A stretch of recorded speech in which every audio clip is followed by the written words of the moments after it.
And now, it's time for another Dice Tower review with the Game Boy Geek. Hello my friends, it's the Game Boy Geek. Today we're going to be spies in Venice, Italy. Wearing these funny hats, wearing these masks so nobody knows what our real identity is. Are we tall? Are we skinny? Are we fat? Are we tiny? What color are we? What's our name? What's our secret mission? We're going to be looking at a team deduction game called Inkognito, which is actually a reprint and a re-implementation by Ares Games. It just came out at Gen Con 2013, and it has some different twists, streamlines the rules, and let's check it out. Look at the production, look at how you play, see what's different, and I'll give you my final thoughts.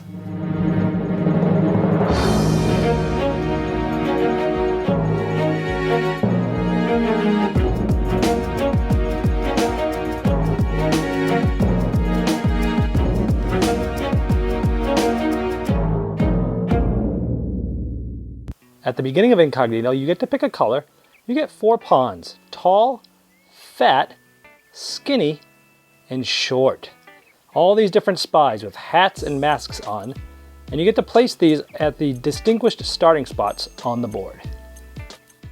Each player is given 8 cards of their own color. In this case, I'm green, and we're given 4 different identity cards and 4 different body type cards, one of each of the body types that I just showed you.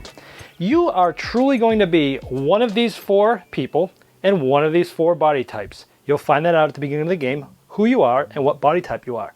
You're also given one of these little deduction sheets that you'll use, and you're given one of these nice little passport cards of your color, which you'll use to set up and shield your detection sheet away from others.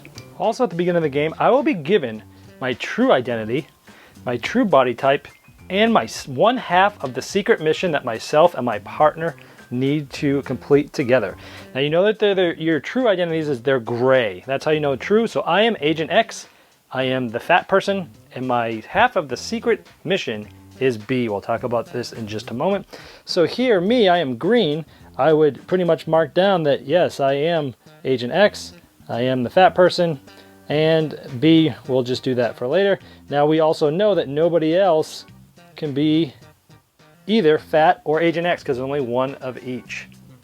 So what you're trying to do during the game is find out who your secret partner is. On the back of your passport, you can see here, remember, I am Agent X. Agent X is always partnered with Madame Jaja, and the other 2 people, Lord Fiddlebottom and the other person, are always partners. So I know that when I find who Madame Jaja is, that's going to be my secret agent partner for the game. I also know that my secret half of the mission is a B card. So I know that at the end of the game, once I find Madame Jaja, they will have either A, C, or D, because there's only one of each of these A, B, C, and D cards. And so one of these 3 is going to be my secret mission. Let's just say they had C. So at the end of the game, we're trying to find who my partner is of Madame Jaja. And if I had B and they had the C card, our secret mission is to land any piece on Mr. and Agent X. And if we do so before the other team does their secret mission, we win. So that's what we're trying to do, is find out who our partner is, let them know who we are, let them know secretly that we're their partner, and then finish our secret mission. So the board is set up and the different colors are starting spots. It's set up the same time every time. And we could see that we have different lines here. We have blue lines that go across water. We have orange lines that go across land. There's also some numbered spots. Those are for secret things. Here is the prophecy, how we move. It's a randomizer. It's randomizing. It's not dice, but it is kind of cool. It is kind of loud too. So you shake it and you put them up, and we can see that I have a black, a white, and a blue ball. And what these mean is the blue ball allows me to move on the blue lines, 1 spot. So I have my green guy here. I could move him over here, and you're trying to get to spots standing on the same spots as other people, because then you can ask them questions. The black one allows me to move this ambassador piece. We'll talk about him in just a moment. So we could move him down here 1. And the white is a wild. Now, so the white one, I can choose any guy to move either on land or water. And so I might want to move this guy maybe over here closer to this yellow guy. So since I am on a space with another character, I can ask them a question. And I can ask them about either their identity or their body type. So I've asked Harry, the blue player, about his identity. Now, whichever one I ask him about, he has to give me 2 cards of his identity and 1 card of the other. So I asked him for identity. He has to give me 2 identity cards and 1 body type card. If I had asked about body type, he would have to give me 2 body type cards and 1 identity. So in this case, I asked for identity. So he gives me 2 body type cards. Sorry, 2 identities and 1 body type card. Now look, he's giving me Madame Jaja, Lord Fiddlebottom, F and Z, and you can see F and Z if you don't want to look at the logos, and Fat. Well look, we already know that he's not fat. Now when you give, anytime you get 3 cards from someone like this, at least one of them has to be true.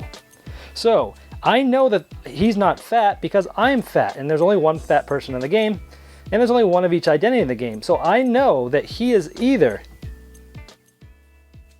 Madame Jaja or Lord Fiddlebottom. So there we go. We've already got it narrowed down that he's one of these 2 people, and we can find this out later.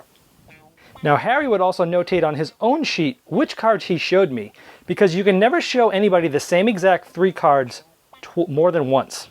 And so, you know, you're keeping track of that to make sure that you don't make that mistake, because they get to see some more information if that happens. The other 2 ways you can move here, you see a purple ball and an orange ball. Well, the orange one allows you to move on the orange lines within the city, on the land. So let's say when it was my turn again, I would move 1 here. The purple ball allows you to move 1 person towards anywhere, 1 spot. So I've moved me here, and the purple ball allowed this guy to move here, and then I can question him on my turn, and we would do the same thing. Now after you've questioned somebody, you get to banish them to any unoccupied, unnumbered spot. So I could just put them anywhere. I could actually put them here close to me if I wanted to, or I could put them, you know, far away from everybody. It's up to me. But after you question someone, you get to move them away. The final character here is this ambassador character, the black character here. When someone lands on the ambassador, they get to choose which person they're questioning, and then when they question them, let's say they say identity. They get 2 cards, both of identity, and 1 of those 2 has to be true. So you're getting a 50% chance of knowing what that is. If they asked for the body type, they have to give them 2 body type cards. 1 of those 2 have to be true.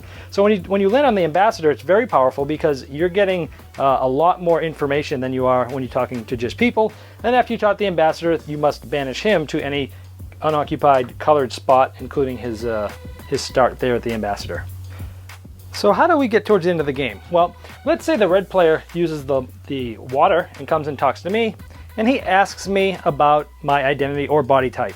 Now let's say that I've already deduced that the red player is my secret partner, they are Madame Jaja, and I want to give them the perfect information. What I would do is when I give him the 3 cards, now remember only 1 of which has to be true, but you could do more than 1. What I would do is I would secretly, when he asked me for identity or body type, when I pass them the cards, I'm going to pass them all 3 gray cards. Now when that red person receives these cards, they're going to know for sure, oh, you're my secret partner, you're Agent X, you're fat, oh, and your mission is B. So they will know that you are there. So then later on in the game, of course, you're going to want to try to land on a spot of them later on, and hopefully they're going to pass you their half of the secret mission card because they know they can trust you. Now keep in mind, you can throw other people off and maybe throw the wrong player a secret mission card as one of your cards to throw them off, maybe just to try to bluff them out. So again, I'm Agent X, I have the B card, we've found who Madame Jaja is, let's say it's the red player, and let's say the red player had the C. So my B, their C, our secret mission is to land any piece on Agent X. Now we know that I'm Agent X, and I am the green player, and I am the fat one. So Agent X is the fat green player on the board. So in this case, on either of our turns, myself or my partner of the red team, has to land somebody on the green fat guy who is really Agent X. Could be any player. Could be my own player, could be someone else's player, could be an opponent that I move with the purple ball and I move him here and we would win. And when you get to the point where you think you've done your secret mission, you raise your hand out and you shake the hand of your secret partner and you say mission accomplished. And then you show your identities, you show your missions, you show where you're at, and you see if you won. If so, you win. If not, you lose immediately and the other team wins. All right, there's Inkognito. Most of you know I love deduction games. I really like this game. Although I must say that not everybody I played it with liked the game as much as I did. I did love it, and let me tell you why.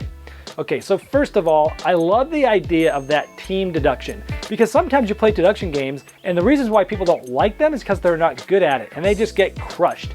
In this game, you could be terrible at deduction, but your partner is good at deduction or great at deduction, and he can kind of bail you out. Because if he does really good and he figures out that you're his partner early in the game, and he slides you all 3 of his secret cards, his identity, his mission, and his body type, boom. He's pretty much done the work for you. So you can help now maneuver and help the sort of the non-deduction side, which is trying to finish your mission tactically on the board. And so it allows people that aren't good at deduction games still have a pleasant experience. The deduction is very light. Because you can't say the same thing, show the same exact cards twice, it literally only takes as little as 1 sometimes, up to maybe 3 or 4 tops questions to ask people before you know who they are and what their identity is. So the deduction is very light, but it's still enjoyable. The best part of this game, the reason why it really tips over the top for me, is the experience you get when either you pass your 3 true cards, your gray cards, to your partner, and they take them up, and they look at them, and you just see the twinkle in their eye, you see their face kind of smile, and you just feel this, not tension, but this interesting feeling that's hard to describe, that's in the air, that's we know each other, but no one else knows what we just did. Or if it's the other way, if you didn't know and they slide it to you and you're like, oh, that experience of going, oh, you're my secret partner. I thought you might have been, or no way, I never did think you were. That experience is what makes this game for me. That one, boom, that's it. That alone just makes me want to play this game all the time. And then trying to get your secret mission is great. So overall, light deduction game, great. Yes, it does have that randomizer. People that don't like say Clue because you're rolling dice and moving around, it's not as bad as the dice because you still have decisions to make, when the marbles come up. Now if you don't like random movement, it might hurt your liking of this game, but I don't think it's as bad as, say, the dice rolling in Clue. Now let's talk about what they did differently. Number 1, the white marble is now a wild, so you can move on the land or on the water, where before in the earlier printings that was a lose your turn. What? So they streamlined it. It moves a lot faster with the wild. Also, you can now move people towards you, which is good. Also, another one that allows you to do that.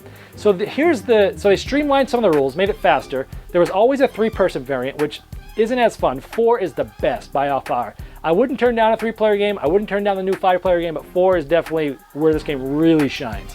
5-player game is a new variant for Era's games here. On the 5th person gets to be the ambassador, and then every time that somebody uses the ambassador, they get to see the cards before the person does. So they get to see information all the time, so it stops people from always trying to use the ambassador because they know they're giving out information. And if the ambassador figures out the identity of all 4 people before they finish their mission, he wins. I didn't like that as much as 4 people because, again, it made the game longer. It changed the strategies. People weren't using the ambassador as much because they were afraid they were giving up too much information. And still, at the end of the day, even if you win as the ambassador, you don't get that feeling of, oh, you're my partner, let's go do a secret mission. So I applaud them for the effort that now you can play with 5. So if I have 5 people, I will play this game. I won't turn it down. So applauding Era's games for doing that. It's just not my favorite because 4 is the best, but I'll still play it with 3 and 5. Love this game, love the experience, but not everybody's gonna like it. Not everybody. People in my group did not like this game, but I loved it. If you like deduction games, if this looks interesting at all, check it out, Inkognito by Era's Games. Thanks so much for watching the Dice Tower videos. Find more great videos and reviews, as well as our top-rated audio podcast at Dicetower.com. You can also find other great shows at DicetowerNetwork.com. I'm Eric Summerer, and you've been watching The Dice Tower. The Dice Tower is sponsored by Cool Stuff Inc., where you can find great games for great prices. Cool stuff in stock. Check them out at CoolStuffInc.com.